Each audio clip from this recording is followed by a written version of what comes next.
Au nom du Père et du Fils et du Saint-Esprit. Amen. Nous avons médité des textes des Pères durant ces 3 jours, c'est-à-dire samedi au Vigile, avec la lecture d'un texte de Saint Basile de Césarée. Hier matin, pour les matines, nous avions un extrait des catéchèses de Saint Siméon, le nouveau théologien. Et aujourd'hui, je vous propose une homélie de Saint Aelred de Riévaux, sur l'Esprit Saint, bien sûr. La solennité de ce jour nous enthousiasme, non seulement parce que nous reconnaissons son importance, mais aussi parce que nous savourons sa douceur. Ce qu'elle met surtout en valeur, c'est l'amour.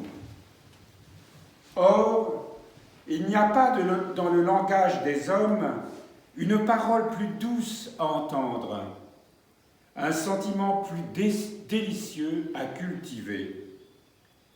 Cet amour n'est rien d'autre que la bonté de Dieu, sa bienveillance, son amour, ou plutôt, c'est Dieu qui est en personne la bonté, la bienveillance, l'amour.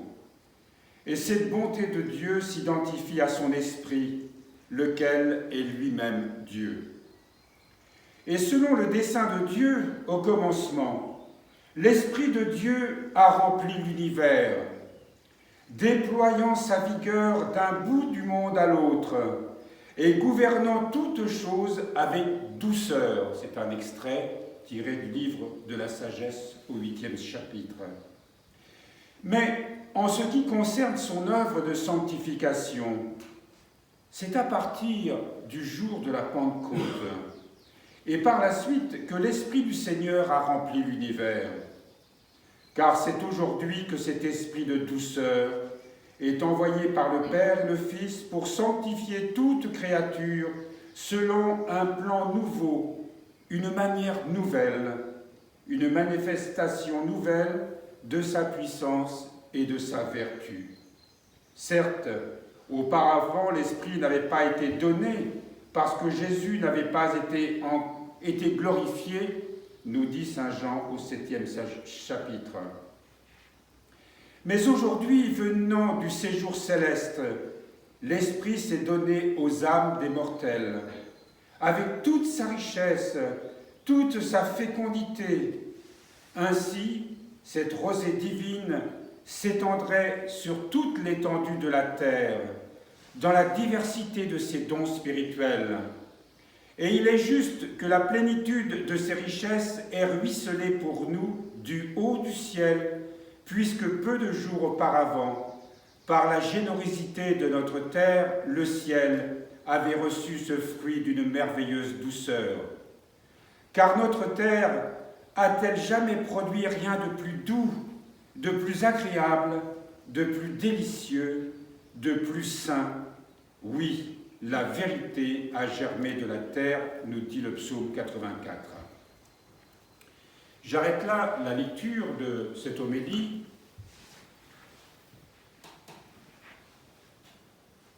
Ce que nous pouvons retenir de ce que nous avons lu, c'est que l'Esprit est un esprit de douceur. On l'appelle le consolateur. Parfois, on l'appelle le défenseur. C'est un esprit cet Esprit Saint, nous est donné, envoyé le jour de la Pentecôte et qui, ce jour-là, ouvrira le cœur, l'esprit des apôtres. Souvenons-nous de Pierre qui prend la parole, du miracle aussi, qui faisait que tous ceux qui étaient présents et qui venaient de différentes régions pouvaient entendre les paroles des apôtres dans leur langue maternelle. On imagine l'unité qu'il pouvait y avoir à ce moment-là. Comment les cœurs étaient ouverts, comment chacun pouvait se comprendre. Nous l'avons rappelé hier dans notre homélie, que nous ne pouvons pas recevoir l'Esprit Saint si nous ne sommes pas unis les uns les autres. C'est d'ailleurs comme ça que les apôtres attendent la venue de l'Esprit Saint, réunis, priant, tous ensemble, attendant la descente de cet Esprit dans le cœur et sur l'ensemble des apôtres et des disciples. Nous aussi, nous sommes appelés à vivre cette expérience.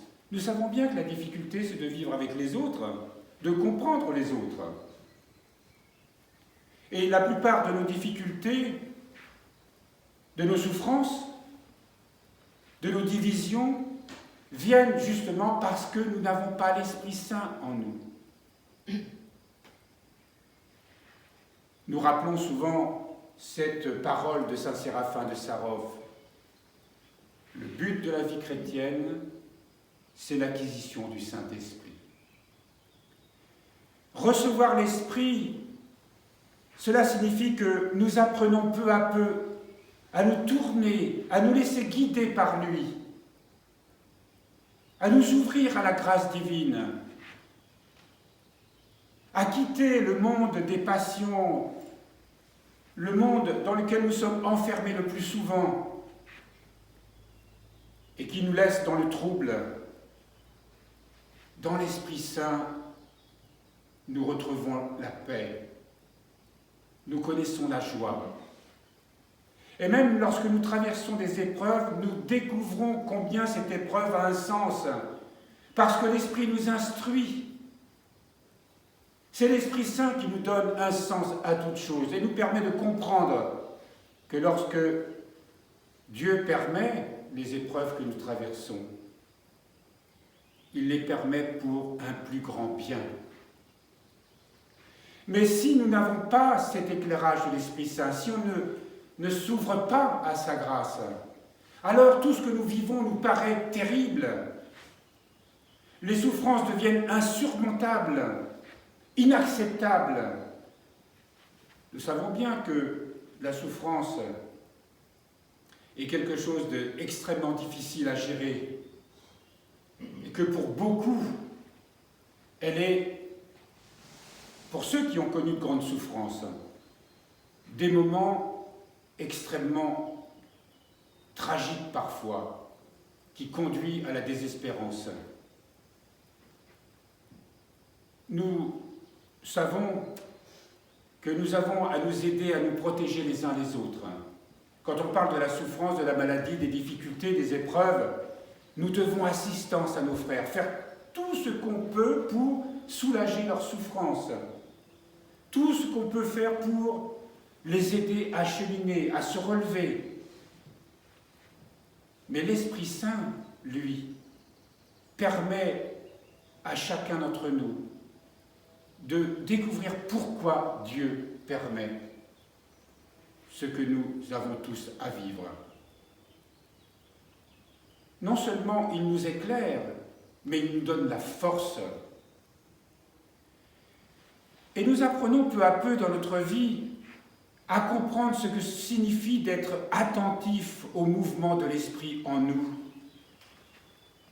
d'être attentif aux signes de l'Esprit en nous. Et nous ne pouvons pas y parvenir si nous ne prions pas, si nous n'apprenons pas à faire silence dans notre cœur. Nous qui sommes toujours agités par 1000 soucis, 1000 choses, on ne se rend pas compte que nous sommes comme une coquille de noix sur la mer sans gouvernail, allant de ci, de là. Dans la prière, nous nous posons. Nous nous entrons dans la présence de Dieu qui est toujours là, qui nous attend. Et dans ce silence de la prière, même si nous formulons des mots, même si nous récitons le chapelet marial ou la prière de Jésus ou n'importe quelle autre prière, si nous le disons avec ferveur, paisiblement, alors notre cœur s'ouvre naturellement. Et l'Esprit Saint parle à notre cœur. Et l'Esprit Saint nous unit au Christ, nous fait entrer dans le mystère d'amour de la Sainte Trinité. C'est pour ça qu'il est important que nous ayons une règle de prière. Évidemment, ici, nous avons les offices monastiques. Et c'est pour cette raison que la grande expérience de l'Église a transmis toute une tradition de prière. Nous avons besoin de cette règle de prière. Et même lorsque nous sommes dans le monde, comme on dit, nous avons une famille, des enfants, un métier, il est tout à fait possible d'avoir des temps de prière le matin, s'organiser. On ne devrait jamais commencer la journée sans un temps de prière, de méditation, une petite lecture même. Et le soir aussi, de déposer sa journée dans le cœur de Dieu. Et nous avons aussi, puisque nous parlions à l'instant de la prière de Jésus, il est facile d'avoir des moments où notre cœur peut se tourner vers le Seigneur et dire simplement « Seigneur Jésus, viens à mon secours » ou « Seigneur Jésus, aie pitié de moi » ou « Seigneur Jésus, je t'aime » simplement. Renouveler ces contacts le plus souvent possible. Et nous serons, l'Esprit Saint pourra nous inspirer, nous guider. Nous serons davantage à l'écoute, c'est évident. Donc cette fête que nous célébrons, elle n'est pas seulement une commémoration, c'est pas seulement un anniversaire, c'est la réalité, comme nous le disions hier, c'est comme nous étions avec les apôtres et les disciples au jour de la Pentecôte. Nous avons reçu, nous, cet esprit. Même si dans le baptême, évidemment, cet esprit, nous l'avons reçu. Mais cet esprit ne cesse d'agir en nous, de se révéler en nous, de grandir en nous. Alors, pour terminer, je vous parlais de la règle de prière, mais tout ce que l'Église nous donne, les sacrements, la liturgie eucharistique que nous célébrons, où nous allons recevoir la vie de Dieu à travers le corps et le sang du Christ, à travers la confession, où on ouvre son cœur pour recevoir le pardon de Dieu, à travers la direction spirituelle, et aussi, nous avons besoin de conseils. Et tout ce que nous pouvons faire pour vivre la charité à l'égard de nos frères et sœurs. Ne craignons aucune des difficultés que nous traversons, ni ce temps de pandémie que nous sommes en train de vivre, qui, par la grâce de Dieu, semble s'éteindre. Mais tout ceci nous est donné pour que nous puissions nous ouvrir, sortir de certaines habitudes qui nous maintiennent dans une sorte d'ignorance. Et lorsque nous sommes bousculés, comme cette pandémie a bousculé le monde, c'est le temps de réfléchir, d'ouvrir son cœur et de dire « Seigneur, je veux faire ta volonté. Je veux ouvrir mon cœur. Je veux changer ma vie. Je veux faire ta volonté pour être rempli de ta grâce. Toi qui es venu pour nous, toi qui as souffert pour nous, toi qui es descendu aux enfers pour nous, toi qui as ressuscité pour nous, toi qui es monté aux cieux pour nous et qui nous a envoyé l'Esprit Saint pour nous.